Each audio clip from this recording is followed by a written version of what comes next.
Hi there, folks. This week I am endeavouring to bring you not one but two videos, one after the other. Short videos. I have a book review coming up, which I promised previously. But first of all, in this fairly brief video, I wanted to wish you all of my subscribers and those who are yet to subscribe, a very, very happy new year. I hope that 2025 brings you all that you desire.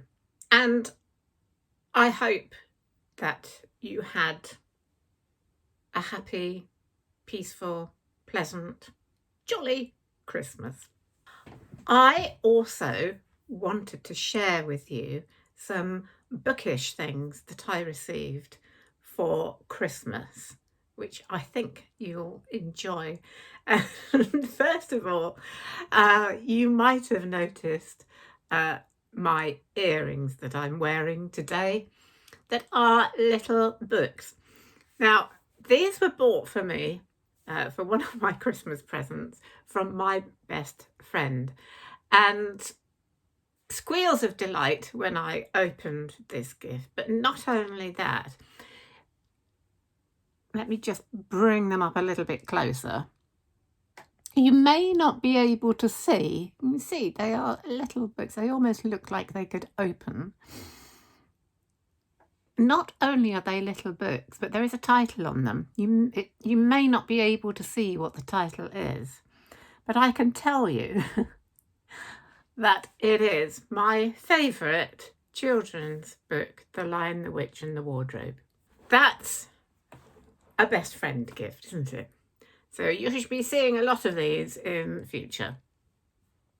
And the other couple of things I wanted just to share with you are a couple of books I received for Christmas.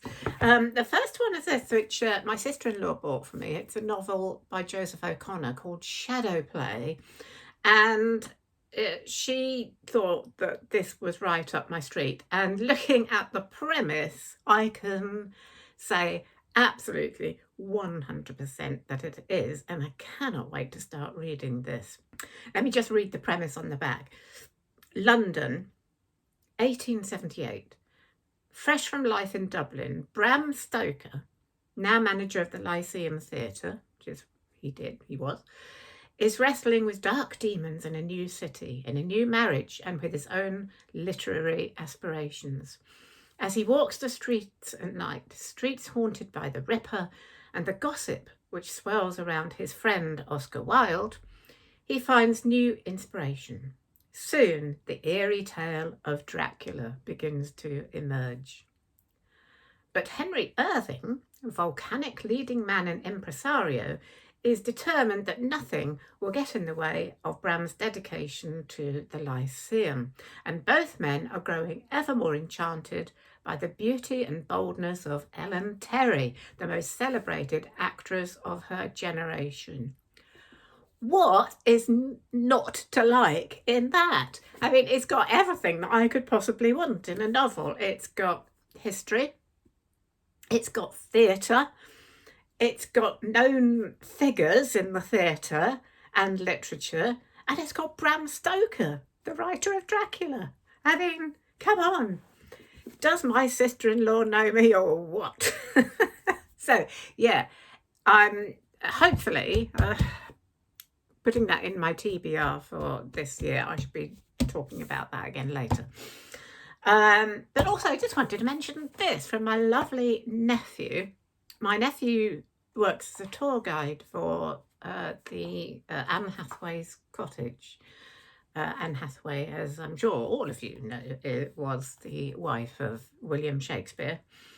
And he bought me this book called Anthology, which is a collection of poems about Anne Shakespeare, Anne Hathaway, a person who, to a large extent, has been sort of forgotten by history, and not much has been said about her.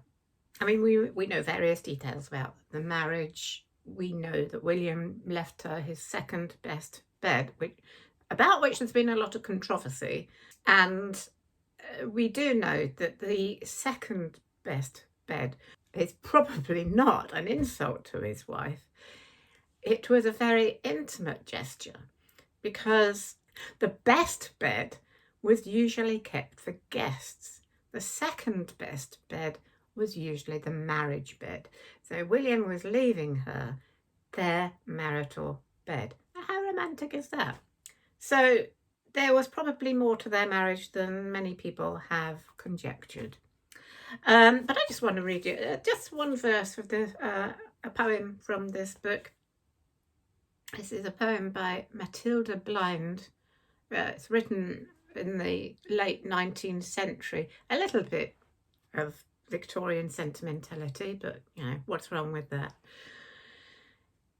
Is this the cottage, ivy girt and crowned, and this the path down which our Shakespeare ran, when in the April of his love, sweet Anne made all his mighty pulses throb and bound, where, mid coy buds and winking flowers around, she blushed a rarer rose than roses can to greet her will, even him, fair Avon's swan, whose name has turned this plot to holy ground.